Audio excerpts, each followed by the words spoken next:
Greetings, people. It's Mr. Pull the Trigger yet again on another episode of the Enlightenment series. I don't know what's going on in the circles of of the streets. I just came across people have been sending me these screenshots. They've been sending me to go and review what's going on this young lady called Stefan Otobo. And to most of you who know Stefan Otobo, her name is synonymous with Johnson Suleman and Maureen Badejo. And to those of you who do not know, I assume most of you know Johnson Suleman. To those of you who do not know Maureen Badejo, Maureen is, I had my own squabbles with Maureen when she tried to mess up Ruth Matthews' case, but that's not the subject of the conversation. Maureen Badejo is one UK blogger who happened to be representing or voicing out with on the case of Stefan Otobo. And to those of you who do not know the case of Stefan Otobo has been coming and going, has been rising and falling, and he has been talking about her experience with Johnson Suleman. So she did not really quite have a voice. No one was listening to her. So she got the opportunity to speak a story some time ago, some few months ago, on Maureen's platform. And Maureen was not the first one to talk about Stefan Otobo or to bring this case of Stefan Otobo to the public. It was actually first handled by a brother from Canada, I think, called Dr. Chidi. He was the first that handled this case of Stephanie Otobo. Stephanie Otobo claims that she is a victim of Johnson Suleman.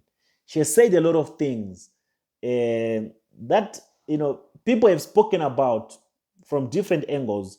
And I've also been questioned, why are you not addressing this case, this issue of Stefan Otobo? Why not also fighting and representing and voicing out for Stefan Otobo? There are so many reasons why I was not, because there are so many things that were not adding up for me. So, before we jump on these cases sometimes, we need to first critically analyze and see where this is coming from and where this is going.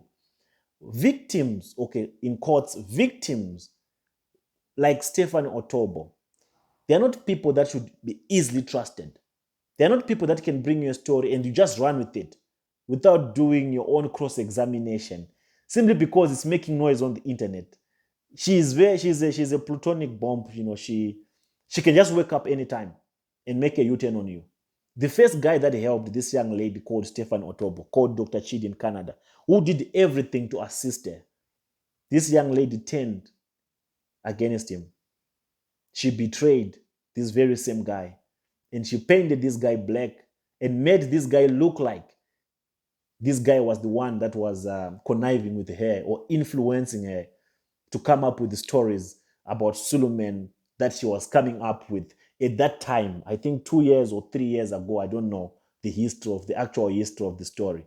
So after the case died with this guy called Dr. Chidi, the one who tried to represent her, she moved on. She went silent for some time. She came back again, and she was invited by Maureen. Most of you know Maureen. Maureen loves gossip, and Maureen loves to talk about scandals. And Maureen, whenever she hears anything about Suleman, she does not waste time. She does not verify. She does not even want to verify. She just wants the information to come straight on her platform. Because Maureen and Suleman, they have their own they have their own issues, which which we still need to to examine and find out what really happened between Maureen and Suleman. That is something that I'm still questioning. I still need to know. I believe that there's something that we do not know. I believe that there's something that Maureen knows that people don't know. I believe that Johnson Suleman, there's something that he knows that we do not know. Because the way their battle or their fight is personal, it's more personal than it is for you people to benefit. Because remember, when I come here, I'm not trying to embarrass any pastor, any prophet, or to humiliate them. I'm just trying to bring light to the body of Christ. But the way these people are personal, they are trying to strip each other naked to make sure that they humiliate each other. They make things too personal more than it is for the people. When I come here and then I talk about Ruth Matthews' case, all I'm fighting for is for justice. That's why you don't hear me insulting them, calling people dogs, like what Maureen does. You see, that's the level of their vendetta. Maureen, when she's on a platform, she calls anyone that follows Suleman a dog, a rat. We don't address people like that. It takes away some dignity from us as well. The day you hear me coming here to insult Jeremiah Omoto's followers and calling them names, do you know how many insults I get in the comment section? Most of you have read my comment section. I get different types of insults. But not a single day have I ever blocked anyone that insult me. Not a single day have I ever responded emotionally to people that insult me, to say, you are stupid. No, you don't do that. We are fighting for these people that are following these people. So for them to change, for them to understand our message, we have to use an approach that is loving and caring. When you hear me calling some of the people Jezebels, charlatans, all these are biblical terms. When I call these people jackals, these are biblical terms. These are not insults. But when you reduce humanity or people to rats and dogs, I think people they'll be going too far. That's how personal their battle is, Maureen and Johnson Suleman. But that's not the topic of the conversation. The topic of the conversation is what the victim of Maureen, because Stephen Otobo was being represented by Maureen Badejo, and Maureen is the one that was advocating, the same way I'm advocating for Sister Ruth. Maureen was doing that for Stephen Otobo for some time now, and she has been speaking on that case. She even went to the extent of writing a book about Stephen Otobo's story. So before we get into detail, let me read what Stephen Otobo said recently concerning her relationship with Maureen. She's only saying it now. She even made it as a public announcement, which means she intended to set the record clear and let the world know where she stands in as far as a relationship with Maureen is concerned. She has not established, however, where she stands in as far as her relationship with Suleman is. But in her previous tweets, she said, public announcement, this is 1 day ago, I'm no longer affiliated to Maureen Badejo. She is a liar, a deceitful woman who promised to help me with connections and security if I come up on her platform to say my story. She brought me out with no plan and left me to continue fighting by myself. Then let's address this tweet quickly. When Stephen Otobo says that she was promised security, what exactly does she mean? Because she came on Maureen's platform, was she expecting Maureen to send bodyguards to Canada? I assume she's in Canada, so that she can always be walking around with the bodyguards as she goes on exposing Johnson Suleman. Is that the kind of security she was expecting from Maureen? Maureen also needs security. Maureen does not have the capacity to offer security for anyone. So for someone is sharp with a sharp mouth like Otobo, and Otobo is very sharp, for her to say that she was promised security, I think she's lying, personally. What security was she expecting? To get FBI protection, Secret Service protection from Maureen? Maureen is just a blogger. She does not have the capacity to even organize security for her own self. More to think that she can offer security to Otobo, and Otobo can actually believe it, that Maureen will protect her. I think Otobo is lying here. She's just trying to make a case out of nowhere. Then she's saying that Maureen left me to fight on my own. So what were you expecting? What more were you expecting? You came to her platform, you spoke, you told your story, you told people what you said you experienced. What more were you expecting? You wanted her to come and start nursing you to say, oh, Otobo, everything is gonna be all right. Let's fight more. Otobo, this woman called Otobo, she's a suspect. She's a scalem, this one. She cannot be trusted. She runs her mouth too much. She is the deceitful one, according to me, from what I'm seeing and from what I've observed over the years. She is the one that needs to be questioned.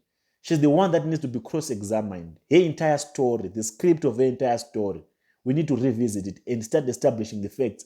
If she was not lying about everything that she said about her story or about her experience, for her to turn on someone that tried to assist her, someone that actually gave her a platform, the little fame that she has now, she probably mounted it or built it from the little exposure that she got from Maureen. And now you turn back now and say this woman is a deceitful woman. Come on, people. Sometimes we have to be sincere.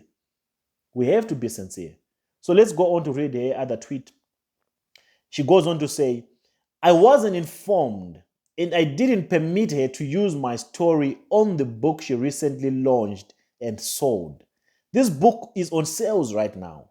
You all can see that she's about using people to make money and fame for herself. It's all selfish. She is a snake and deceitful, never to be trusted. She goes on to say, beware of her. Maureen told me she has every contact I would need to fight my case and started playing deaf after she used me. She will convince you to come speak on her platform so she can have content to post and create on YouTube and other platforms and get paid from it. She is selfish. She goes on to say, she'll do everything to make you trust her and back off when she's done using you. She doesn't have a plan for you. Be careful how you get to expose yourself on her platform. She is a deceitful woman. Okay, that is Otobo speaking inside of the story. But before I analyze what Otobo said, before I look into detail, or before I give you my own side of the story with regard to what Otobo is saying and the position of Maureen as well, in as far as of her relationship with Otobo is concerned, I want us to listen. I want to make you listen to this.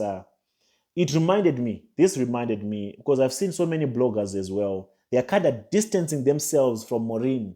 They are kind of trying to say, Maureen, you are wrong. Maureen, you are bad. Maureen, this, Maureen, that. But I did not look at it from that perspective. My concern is on Otobo. My questions are to Otobo. My worry is about Otobo and her recent stand concerning this case or concerning this issue.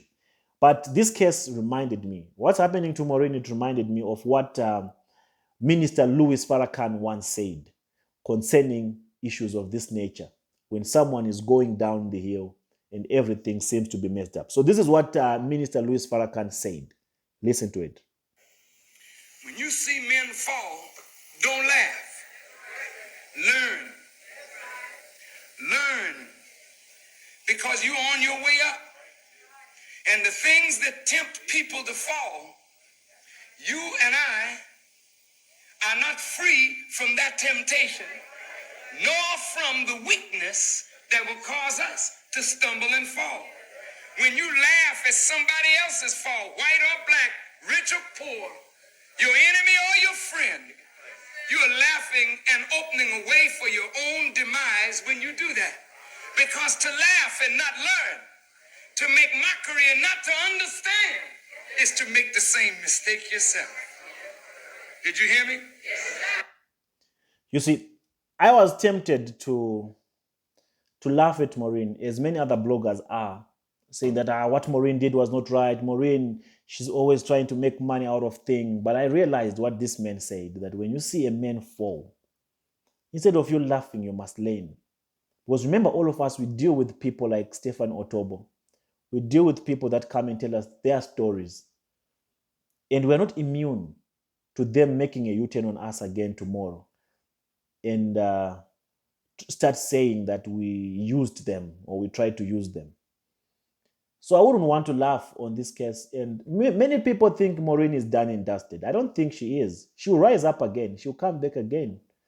As long as one is still breathing. This is one thing I can tell you. People always come back. She might have lost all her platforms, but there are many other platforms. She will still kick back. And she'll still continue this pursuit. She will still continue, with her broadcast and everything that she has been doing in the body of Christ. Indeed, Maureen has her own flaws. In the case of lying, I can second Otobo. Maureen can lie. She has the potential, the capacity to lie. She lied about me. From then, that's when I dismissed everything that I hear from Maureen. If she could lie about me, if she could come up with stories about me, then she can lie about anyone. She can lie about anything. She could have lied to Otobo. She probably did. Of course, we all know Maureen is kind of manipulative. She could have manipulated Otobo just so that Otobo can come and tell her story on her platform so that she can, generate the income she wants to generate, or she can prove the points or the point that she wants to prove Suleman, because these are big time rivals, enemies. I don't think they don't see eye to eye. So she might have lied, and I'm convinced she did. Maybe she did. Yeah, of course.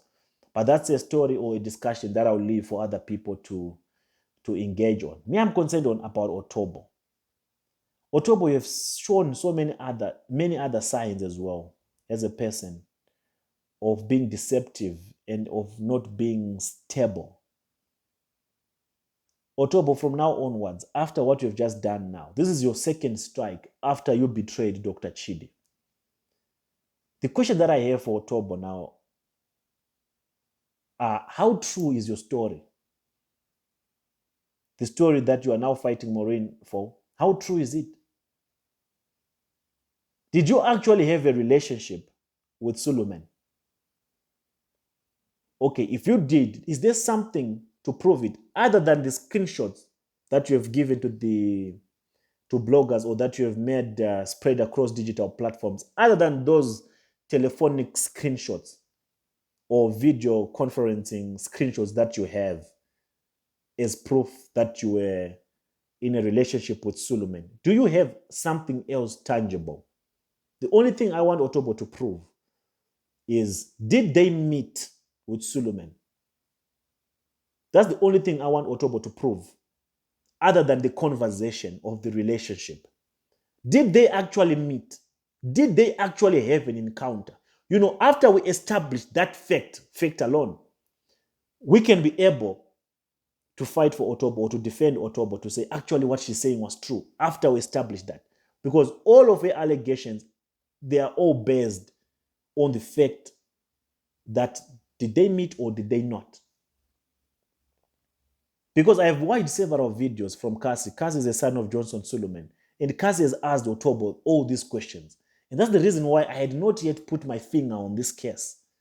Because I was expecting Otobo to answer those questions that Cassie asked her.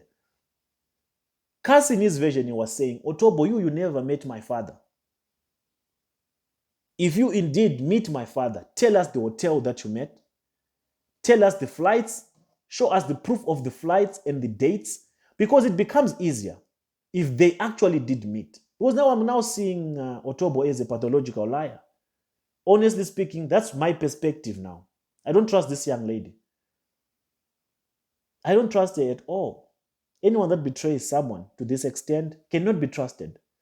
If Otobo can have the confidence to write this post, she can also have the confidence to come and lie to us that she was pregnant and she was forced to abort. She can. She has that capacity. Otobo runs her mouth too much. And her capacity to run her mouth, it's something that is worth, being skeptical about and being cautious about. So can Otobo prove it? Can she come out and tell us the truth? Because Otobo is not saying a lot of things. She's not telling the actual truth of what transpired. Like I said, the son of Suleman, Cassie, asked Otobo these questions. And she never responded. And I'm asking her the same question. Did you guys meet? Is there something that can substantiate that claim of you having met? Because the questions Cassie asked were, do you have the receipts of the time that you traveled? Because Otobo said they've been flying to New York together with Suleman. She has been going to different countries to meet Suleman. Do you have receipts of these flights? What's the name of the airline that you used to commute or to fly to go and meet this man? If you say you were meeting in hotels, what's the name of the hotel? Do you know what the good thing about her answering to these questions or giving us an idea or the specific dates when she went to these hotels? We can call, if it is in New York, we can call the hotel. They have footages, unlike Jeremiah or Motor for Fame. We can ask them that there is a case of a victim here. This victim here is subject to Johnson Suleman's brutality, and she is saying A, B, C, D, and E. Can you please retrieve a footage from your system from this particular day? Or can you check in your records if we have a booking of Stephanie Otobo? Of course, Suleman might not book in with his name just to try to cover his tracks. But if indeed we can just double check as well on that specific day that Otobo would have given us. That's the only way we can now start going into this case if there is still need. of giving attention to this case, because from the way that I'm looking at it, it's already messed up. It's not even worth listening to anymore. It's not even worth talking about anymore. Okay, who is ever going to present or represent Otobo from your own thinking? Who will ever take that risk of wanting to come and say Otobo this, justice for Otobo? Who will ever do that in their normal senses? The first guy, Chidi, she dropped her. The second person, Maureen, she dropped her. She turned her. She's like a snake, she's like a green snake in the grass.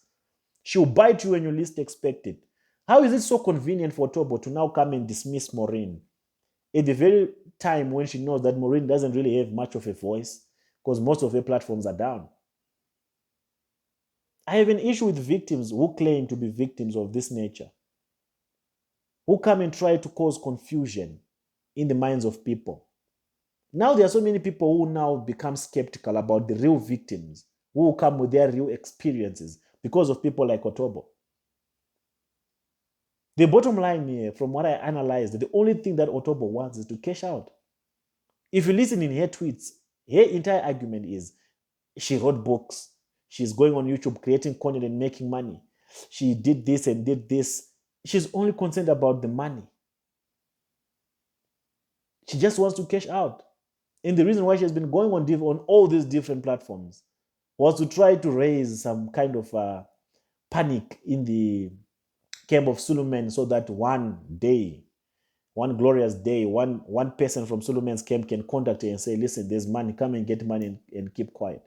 Come and get money and zip your mouth. This is my advice as well to these people. Do not give people money, no matter the weather. That aspect of victims thinking that they can get money is what damages them, is what caused them to actually keep coming and coming up with false stories and claiming things that are non-existent just so that they can prove a point.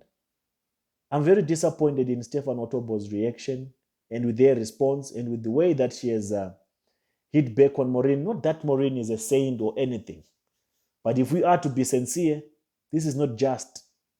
You got an opportunity to tell your story, which we are now questioning if it's legit or if you were just lying, just so that you can cash out. The biggest problem between these two, Maureen and Otobo, is money. They both love money. They love money. They love money. And when you put two people together that love money to the extent that Otobo loves it and what's her name? And Maureen loves it, there will always be a collusion. I spoke about this several times.